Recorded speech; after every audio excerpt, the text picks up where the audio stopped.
Salut à tous. Bonsoir.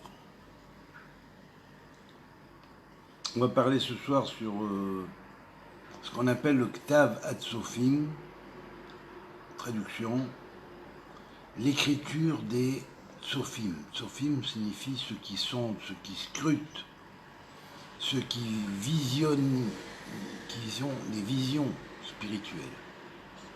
C'est-à-dire en fait les prophètes,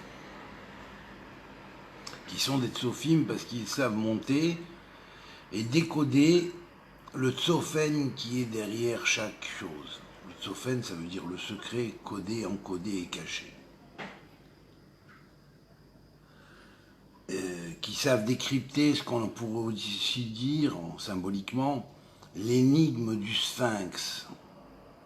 Sphinx spirituel, je parle du sphinx spirituel, bien sûr. Le sphinx était disposé au nord, et on sait que au nord, on mettait le taureau dans la Merkava, qui était le point nord, Saphon, caché, où on ne voyait pas le soleil, bien évidemment.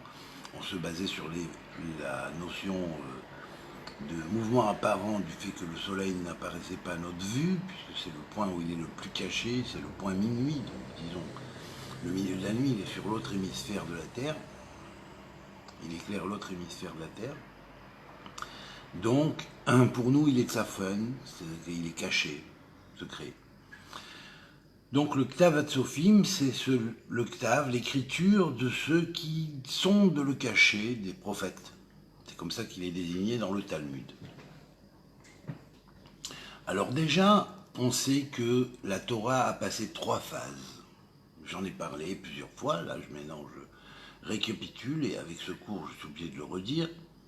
Il y a 3 phases. Il y a eu un stade proto-sinaïtique premier, un stade proto-sinaïtique second et un stade achourite. L'achourite, c'est après l'exil de Babel que les Hébreux, les Bnei Israël, qui étaient réfugiés en Babylonie, sont devenus donc le peuple juif, c'est-à-dire la tribu ennemie qui était une demi-partie de la tribu de Benjamin plus la tribu de Juda, ont formé ce que l'on a appelé la tribu des Juifs, donc le peuple juif. Voilà. Donc, le Ktav était à sa 3e phase, l'écriture avec laquelle la Torah a été écrite était à sa 3e phase. Première phase, proto-sinaïtique premier, 2e phase, proto-sinaïtique 2e, puis à partir de Babel, utilisation d'un 3e alphabet qui se dévoile, bien qu'il était connu, mais transmis par tradition, mais on ne l'écrivait pas, et on n'écrivait pas encore la Torah avec.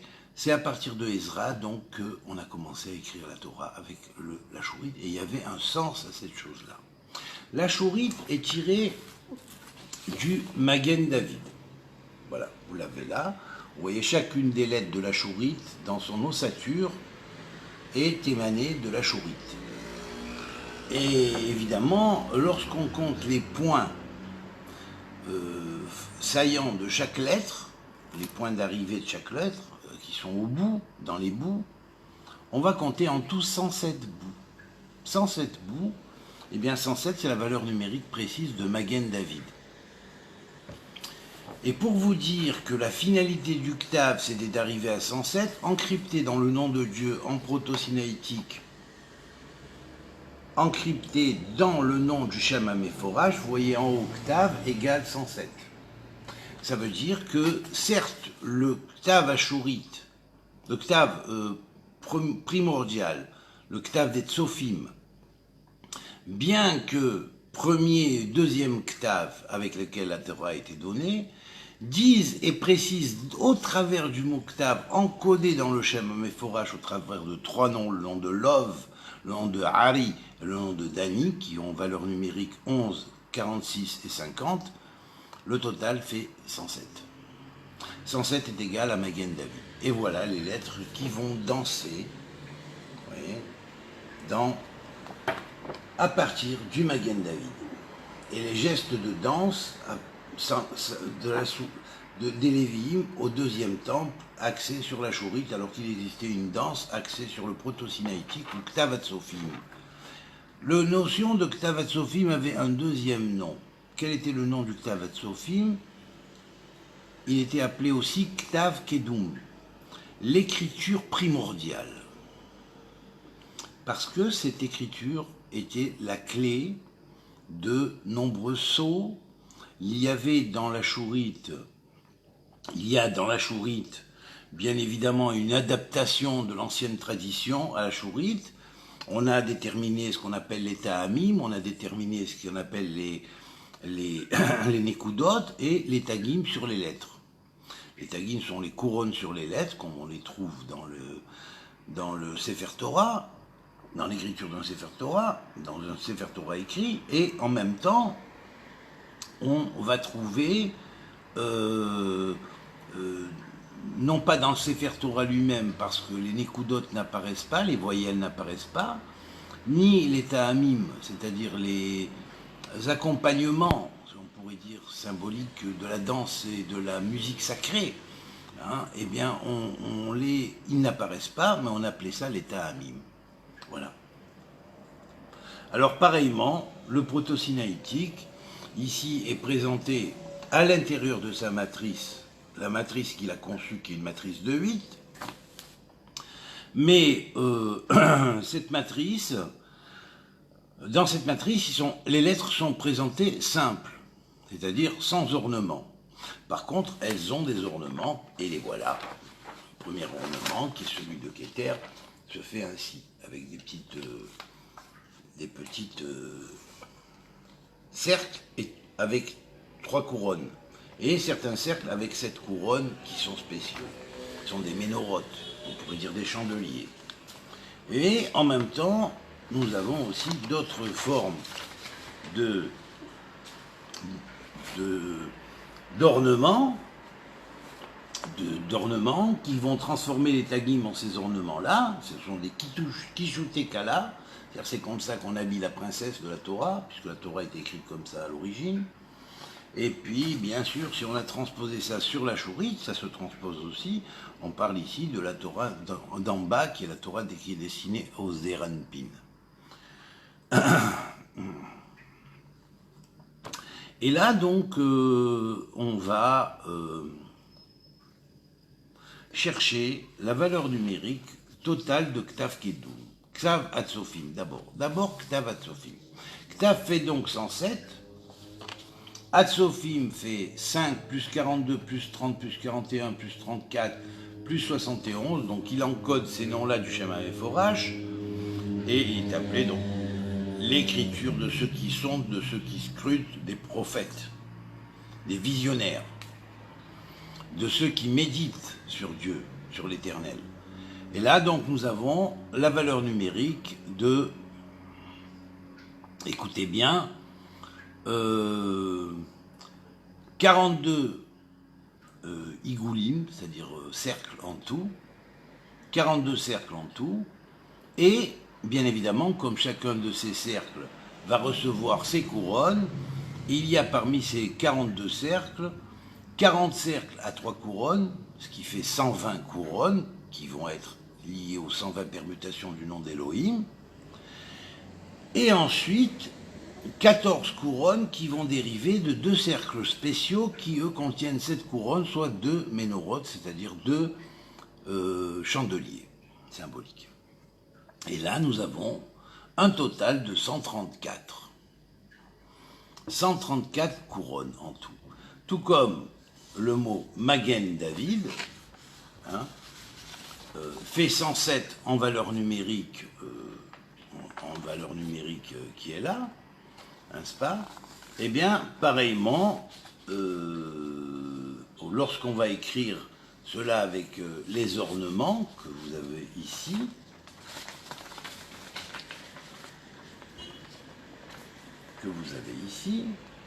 vous avez un total d'ornements de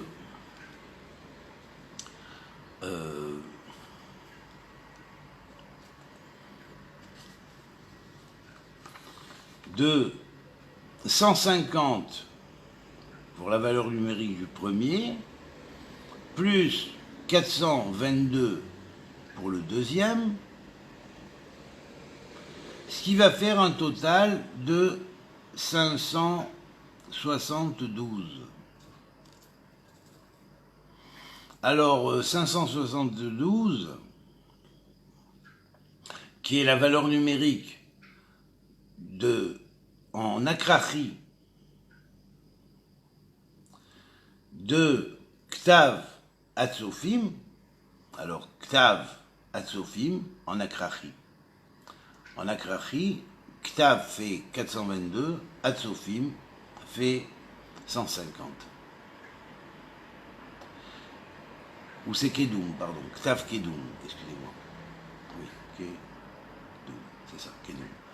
Ktav Kedum, écriture primordiale. Et là, nous avons un total en valeur numérique de Sar Arab, le prince des 72 noms. Il n'y a qu'un Sar qui porte les 72 noms de Dieu, du Shem HaMeforach, qui en utilise 70 pour lui, et les deux autres, il est connecté avec 70 d'entre eux, ils font partie de son nom, et deux autres qui font partie du nom de l'Éternel uniquement, qui sont sans aucune association.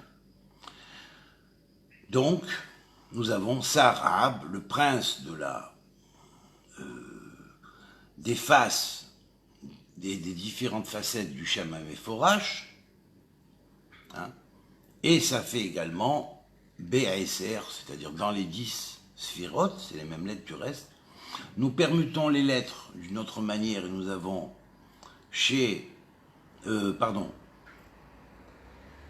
Bachar, il est à la porte du chemin, à la porte, si on pourrait dire, du palais. C'est la valeur numérique de chez Bé'ar, c'est-à-dire Chev Air retourne et en éclairé, retourne, toi fais un retour en tchouva, c'est-à-dire reviens aux origines, et sois Air, c'est-à-dire éveillé et réveille-toi. Pourquoi? Parce que Ken, qui est le nid d'oiseau, Ketz,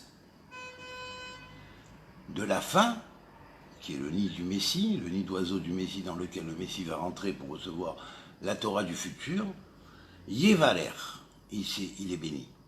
Ça veut dire qu'à la fin des temps, on retourne au Ktav Kedum. Il est appelé Ktav Kedum. Et là, nous avons fait une analyse du mot Ktav Kedum. Alors, on sait que Kedum fait 150 en valeur numérique, que c'est le nombre des psaumes. Et en plus de ça, Ktav fait 422, donc 422 plus 150 égale un total de 572. Sarab, le prince des 70 noms de Dieu qui les détient, qui les enseigne, c'est Métatron, le prince des faces, ou le Saratora, ou le scribe du ciel. Voilà. Alors ça, c'est une première vision. On peut écrire Sarab comme ça aussi, de ces différentes manières, selon les sphirotes, selon les différents ornements qui désignent bien sûr différentes fusions avec le ciel. Et en même temps, si on prend maintenant le nombre des ornements, des attributs, avec, comme on a vu, avec les cercles mis au-dessus des lettres en proto-sinaïtique, comme là, hein, et de leur couronne, on va compter les cercles et les couronnes à présent. Pas la valeur numérique, mais les cercles et les couronnes.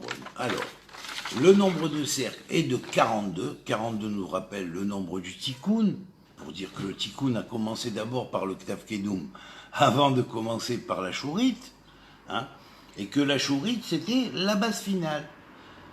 Il y a donc 40 cercles, et donc 120 couronnes, puisque ce sont des cercles à 3 couronnes, donc ce qui va faire 120 couronnes, qui sont les 120 permutations du nom de Elohim, plus 14 couronnes supplémentaires dans les 2 cercles restants, qui sont des cercles dites menorah, c'est-à-dire à chandelier, et il y a donc 2 chandeliers, ce qui va faire au total un total de 134.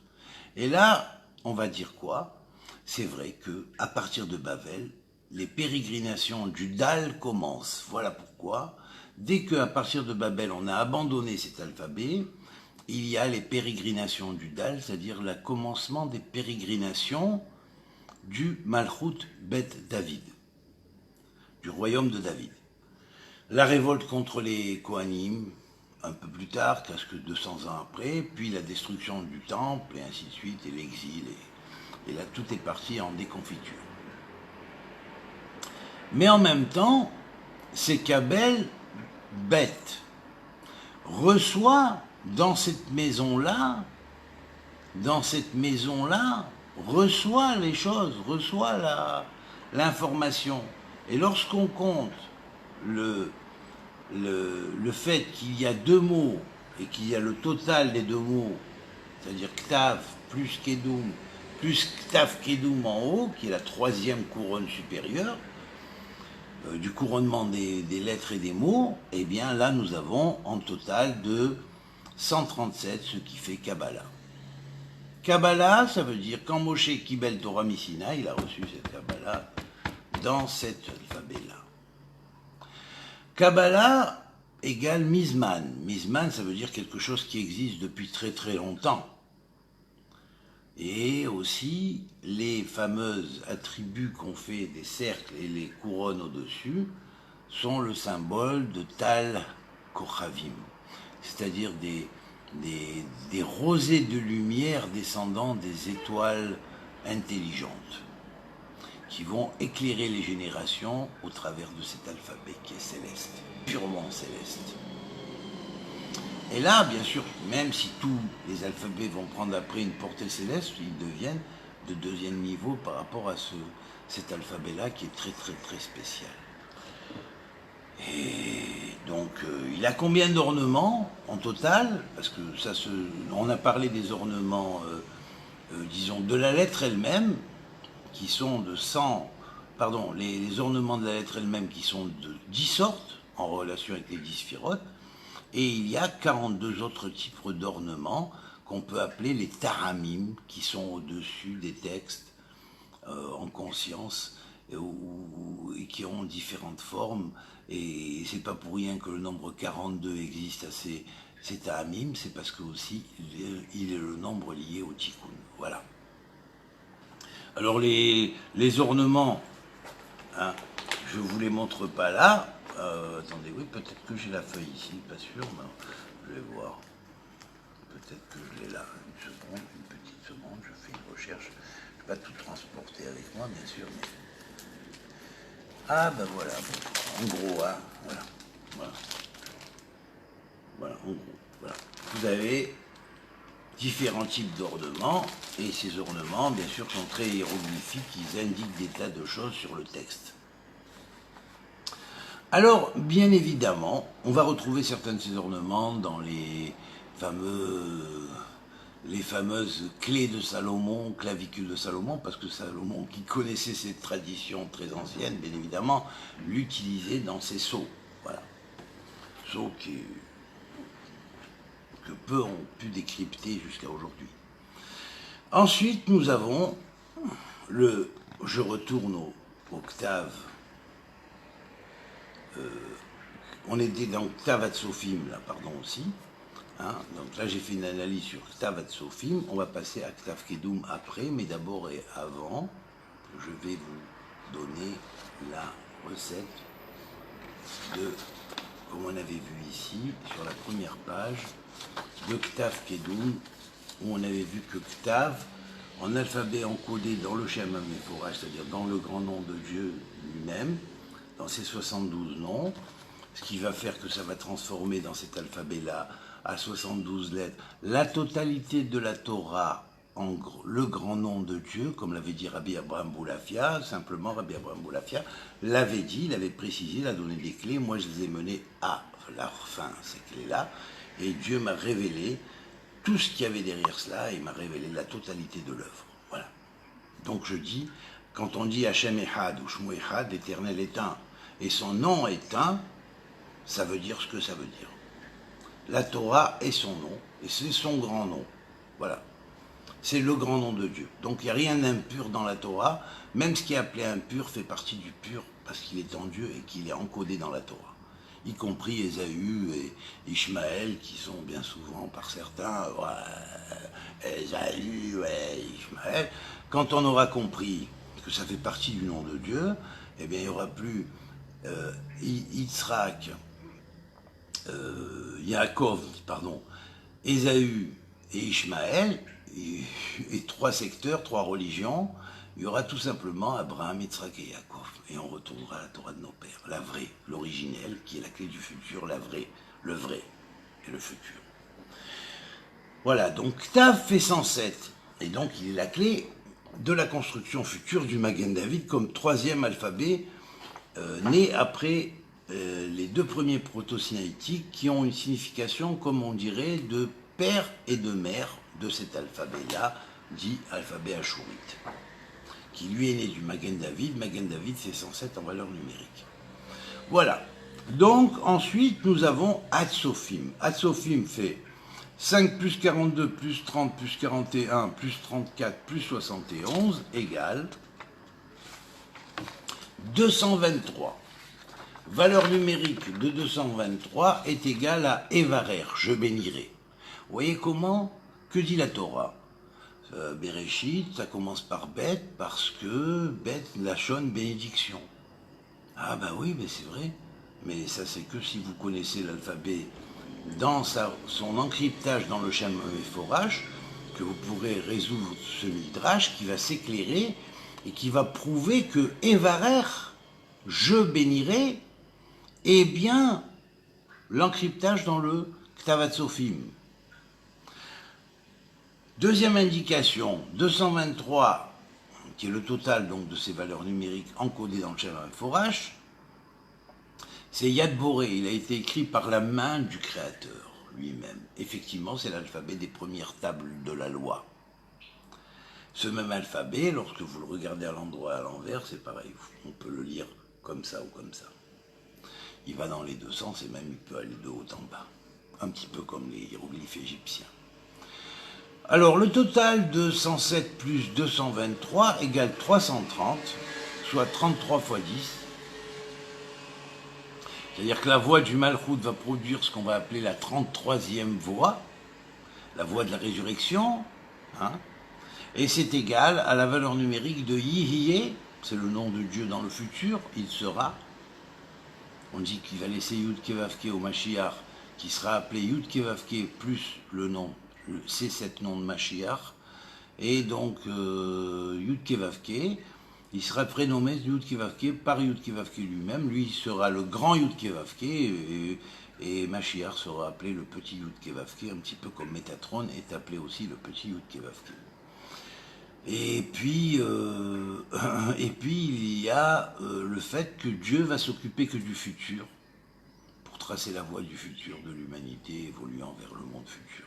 Voilà. Donc le nom de Dieu sera, le plus utilisé sera le Yihye. Le Yihye qu'on va retrouver comme Yahya dans Alléluia, Alléluia, Alléluia, Alléluia. Voilà. Alors, Yihye, Aleph en Milouï, qui fait 111, Lamed en Milouï qui fait 74, Yud, Heyud qui fait 15 en valeur numérique, Yod Vavdalet qui fait 20 et Mem qui fait 80, total 330. Yihye fait 30, hein, bien sûr. Donc Yihye Elohim, écrit en Milouï, de cette manière-là, hein, comme vous le voyez ici, sous mon doigt, eh bien, vous avez le total de 330, qui est la même valeur numérique aussi de Evarer Magen David. Je bénirai le Magen David qui a engendré la Shurite depuis Babel, parce qu'à la fin, on retrouvera quand même, et Dieu le savait à l'avance, donc c'est qu'on retrouverait les origines au travers du proto-sinaïtique et qu'on ensuite rétablirait la connexion entre ce qu'on appellerait l'ashurite et l'alphabet utilisé aujourd'hui et les deux alphabets anciens, et ça va former une espèce de trilogie qui est clé de toute la réintégration de la Torah du futur, en tant que Torah du primordial et Torah du futur. D'après une autre formule, qui est la formule purement guématrique, c'est vrai que donc je rappelle que Ktav Kedum égale à 422 plus 150, c'est-à-dire Ktav Ken, c'est l'écriture du Ken Sipor. De quel Ken? Du Ken Sipor. C'est l'écriture qui est écrite dans le Ken Sipor.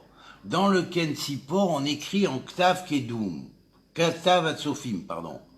C'est écrit en Ktav Atzofim, et le Mashiach reçoit du Ken la connexion et la reconnexion avec le Ktav Atzofim et toute son explication, telle que Moshe avait pu la recevoir au Sinaï et la transmettre à Aaron et à la dynamique des Kohanim qui ont suivi, qui ont présidé à l'enseignement réel d'Israël pendant pas mal de générations, et surtout à la génération de David et de Salomon.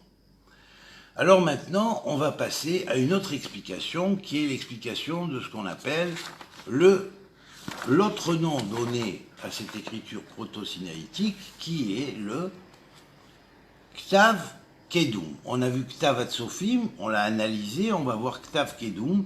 Alors Ktav fait donc 107, pareillement, en Shem HaMeforash encrypté dans Shem HaMeforash, et Kedum fait donc 19 plus 28 plus 30 plus 71 égale 146. Kedum fait Netzach. Netzach, c'est la sphère de Moshe. La Torah de Netzach de Moshe a été reçue en proto-sinaïtique. Bekedem, vers le levant. Bekedem, vers le levant. Il y a Bekedem et il y a Kekedem, comme Kedem. Voilà. C'est un petit peu retrouver les origines du Ktav Kedum. Voilà. Et là, on va faire la valeur numérique des deux, 107 pour Ktav plus 146 pour Kedum, et nous avons un total de 253, un nombre super clé, parce que lorsqu'on associe toutes les lettres en forme triangulaire, dans un triangle, on met des points. On met d'abord un point, en dessous on met 2 points, en dessous on met 3 points, en dessous on met 4 points, et on va dépasser la décade pythagoricienne, n'est-ce pas, qui est 1 plus 2 plus 3 plus 4 points donne 10 points, et là on va aller jusqu'à 22. Et bien quand on arrivera à triangle 22, on aura associé tous les nombres de 1 à 22, on aura 253. 253 qui est les trois lettres clés, la clé du 200, plus du 50, plus du 3. 200 engendre un resh, qui est l'initiale de ruach, le souffle de vie, qui est aussi le souffle vital, qui est aussi l'esprit, qui est aussi le nom d'une âme, mais qui est aussi et avant tout ce par quoi nous recevons la vie. Le resh est donc lié au ruach, il est au milieu. Et on a le guimel qui ici va être mis en premier, et on va voir 3, qui est l'initiale du mot gouf. Gouf, c'est le corps. Donc on a le corps, on a l'esprit, il nous reste le nun final, qui lui va être symbolisé par Nefesh, l'âme vivante, ou Neshama, l'esprit intellectuel supérieur. Et là, on a donc une allusion au Gouf, au Ruach, au Nefesh et à la Neshama au travers de ces 3 lettres, Gimel, Resh, Nun. Gimel 3, Resh 200, Nun 50. 253, association des 22 premiers nombres. Des 22 premiers nombres, tous en association. 1 plus 2 plus 3 plus 4 plus 5 plus 6, jusqu'à 22 égale 253. Voilà la raison pour laquelle il y a 22 lettres dans l'alphabet hébraïque. Voilà la raison pour laquelle il y a 22 diviseurs au cercle. Voilà la raison pour laquelle il y a, dans la portée d'influence de ces lettres, une portée qui à la fois influence le gouf, le corps, qui influence le ruach, l'esprit, et qui influence aussi la nefesh et la neshama. Et par neshama, on entend aussi haya et irida, qui sont les 2 plans supérieurs de la neshama. Voilà. Donc, on va maintenant passer à l'analyse de maintenant Ktav Kedum, mais en en proto-sinaïtique, comme ça, avec les cercles en haut. Les cercles et les couronnes de ces cercles. Et là, on va avoir, pour le deuxième nom de cet alphabet proto-sinaïtique, qui est l'octave Kedum, le premier nom c'est Ktav Hatzofim, hein, je retraduis Ktav Kedum, écriture primordiale, Ktav Hatzofim, l'alphabet de ceux qui sont, de ceux qui scrutent, des prophètes, de ceux qui sont des visionnaires de la divinité, voilà, du monde divin. Alors nous avons 12 pour Ktav et 21, vous voyez comme ça se complète bien, 12, 21, vous voyez, vous inversez le 12, vous faites 21, vous inversez 21, vous faites 12. 12, 21, Ktav Kedum en nombre de cercles. Et en eux, il y a 31 cercles, or, ce qui fait en tout 33 cercles, pas pour rien non plus, hein. 33 c'est la clé de la résurrection, c'est la clé du 33e Netiv, hein. Du 33e sentier de la sagesse. Celui qu'on dit, celui qu'aucun œil n'a vu, celui que seul l'œil du Mashiach entre et voit, et revient avec. Parce qu'il est enseigné dans le cercle même du Ken Tzipor, dans lequel on enseigne avec cet alphabet. Et c'est cet alphabet qui est enseigné, en particulier. Et donc, nous avons 31 cercles, qui sont des cercles simples à 3 couronnes, ce qui va faire en tout 93 cercles. 3 fois 31 égale 93 cercles, qui est la valeur numérique de Magen. Curieux, hein? Curieux. En proto-sinaïtique, encodé dans le Ktav, dans l'écriture du Shem Forash, en alphabet en 72 lettres, on a pour Ktav la valeur numérique de Magen, David. Et là, on a, dans Ktav Kedum, on a 31 cercles à 3 couronnes, ce qui va faire 93 cercles comme Magen, et 2 cercles supplémentaires à 7 couronnes, qui va faire 14 cercles comme David. Et on a la valeur numérique de 107 couronnes, qui est Magen David couronne, donc à partir de là est produit les clés des fameux points de jonction dans le Magen David des différentes lettres de la chourite. Magen David égale Beitza. C'est comme une espèce d'œuf de formation, l'œuf du monde, dans lequel il y a les lettres qui vont éclore et jaillir du Magen David. Et bien évidemment, Zmani aussi, c'est-à-dire, c'est tout le secret du temps. Avanim Abba, ce sont les pierres du Père. Par pierre, on entend l'être. Be'avanim Ima, Be'avane Ima, dans les pierres de la mer, c'est comme le code génétique. Les chromosomes masculins, les paires de chromosomes masculins qui se conjoignent aux paires de chromosomes féminins, plus le chromosome unique, qui n'est pas une paire, masculin et le chromosome unique donné par le féminin, va donner soit XX, soit Y, va donner une dernière paire. Kelimba, les Kelimba, c'est-à-dire les récipients, sont en cela. Abanim, les enfants. Abba Akochavim, le père de toutes les étoiles, car cet alphabet est le père des étoiles. Parce que ces étoiles majeures qu'il va donner, dans sa structure et dans sa relation que ça peut avoir avec le cercle, et avec les différentes étoiles dans le cercle, eh bien il faut savoir que dans le cercle cosmique, quoi, je veux dire, eh bien il y a des étoiles qui sont des étoiles très très anciennes qui ont produit de la vie et qui l'ont dispensée dans toutes les autres étoiles. Et donc là on a affaire aux étoiles mères desquelles le code génétique s'est diffusé sur les différentes planètes ou exoplanètes de l'univers. Voilà. Alors bien sûr, je vais vous montrer ici une autre manière de l'écrire, mais avec ce qu'on pourrait dire des ornements, autres que les ornements mais, de cercles et de couronnes, parce que cercles et couronnes, c'est ce qui nous permet de comprendre déjà cette première vision. Maintenant, on peut l'écrire comme ça aussi, avec ses différents attributs. Des chauffards ou des spirales, enfin bref. Ou comme ça. Voilà.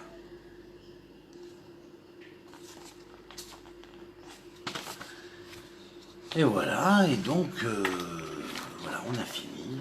Bon, maintenant, je veux dire, les lettres, elles ont des noms. Prenez par exemple le Aleph qui a 5 points, 5 cercles. Eh bien, évidemment, parmi ces 5 cercles, il va y avoir 5 anges qui vont y être préposés. Vous voyez? Alors, un premier ange qui est préposé, qui va être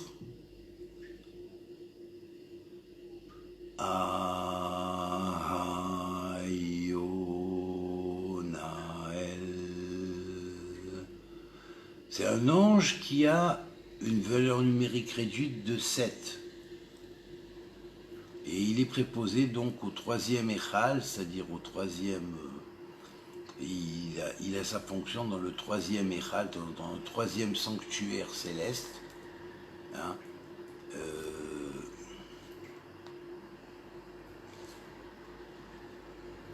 il commande toutes les neshamot qui sont à l'intérieur de ce troisième échal. L'ange Aéhaniel,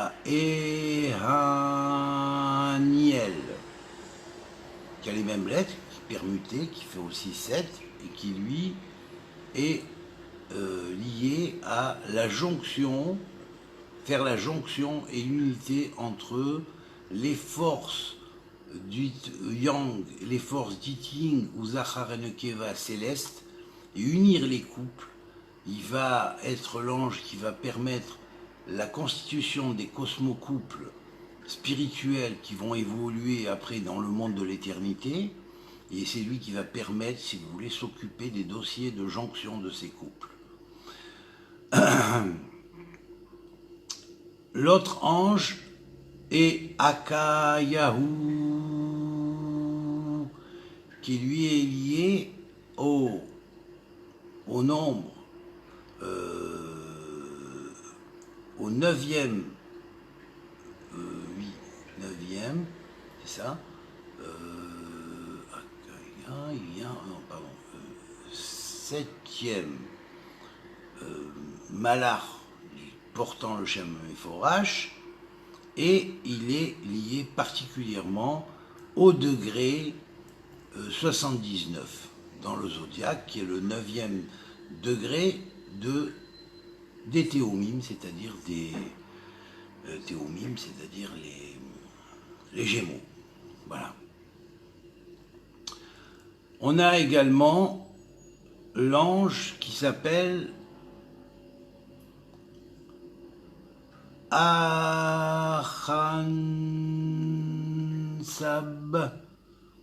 qui est lié à la 19e Mahala, au 19e degré des Gémeaux. Pourquoi les Gémeaux sont 2 fois mentionnés ici? Parce que c'est le signe sous lequel la Torah a été donnée. Il y a des étoiles importantes là-bas, donc qui vont présider à l'évolution de l'humanité. C'est un signe humain, c'est pas pour rien non plus.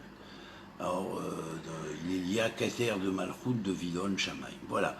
Donc, ces anges-là vont présider aux 5 cercles du fameux Aleph proto-sinaïtique. Et c'est ainsi de suite, pareil pour toutes les lettres, puisque chaque lettre a un nombre de cercles qui vont être habités par des anges, et les couronnes également vont être habitées par des anges. Voilà. Voilà. Et quand on dit des anges, c'est des cohortes d'anges, en fait. Parce que chacun d'eux, si c'est un Michael, si c'est un Gabriel, si c'est un Uriel, il va produire des Bné Michael, des Bné Uriel, des Bné Gabriel, et ainsi de suite. Voilà. C'est-à-dire des fils de Gabriel, des fils de Michael, des fils d'Uriel, par exemple. Voilà. Il y a beaucoup d'anges, donc, vont produire leur véritable caste d'enfants. Voilà. Ils ne les font pas comme nous, mais ils les font quand même. Al-Pi Ruach HaKodesh, pur souffle saint. Voilà. Donc, on a fini pour aujourd'hui le cours. Transmettez-le, s'il vous plaît. Ne laissez pas, parce que je veux dire, j'ai tardé un peu à faire ce cours et je voulais même plus le faire, je voulais plus rien faire parce que j'étais très déçu. Parce que chaque fois que je demande une aide, il y a très très peu de gens qui réagissent. Très et trop peu de gens qui réagissent.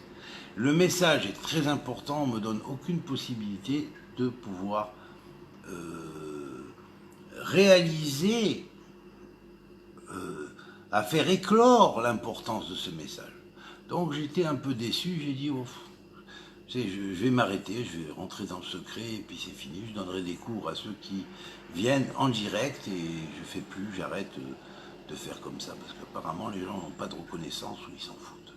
Voilà, ils participent pas, ils s'en foutent totalement. Voilà. Ils écoutent de temps en temps, ça va, on prend ce qu'on prend, on laisse ce qu'on laisse et puis voilà, c'est tout.